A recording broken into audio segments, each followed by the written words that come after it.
అప్పుడు పరలోకమందు ఒక గొప్ప సూచన కనబడింది. అదేమనగా సూర్యుని ధరించుకొని ఒక స్త్రీ, ఆమె గర్భిణి అయి ప్రసవ వేదన పడుచు ఆ నొప్పులకు కేకలు వేయుచుండెను. అంతటా పరలోకమందు ఇంకొక సూచన కనబడెను. ఇదిగో ఎర్రని మహాగణ సర్పము, దానికి 7 తలలను 10 కొమ్ములను ఉండెను.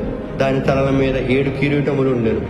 దాని తోక ఆకాశ నక్షత్రములలో 3వ భాగము నిలిచి వాటిని భూమి మీద పడవేసెను. కననయ్యున్న ఆ స్త్రీ కనగానే ఆమె శిశువును మృంగవేయవలనని ఆ ఘట సర్పం స్త్రీ ఎదుట నిలుచుండెను.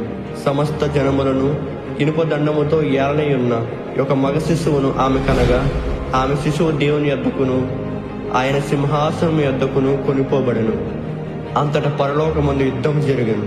మీకాయేలును అతని దూతలను ఆ మహాఘట సర్పముతో యుద్ధము చేయవలనని ఉండగా, ఆ ఘట సర్పమును దాని దూతలను యుద్ధము చేసిరు గాని గెలవలేకపోయేది కనుక పరలోకమందు వారికి స్థలము లేకపోయేను.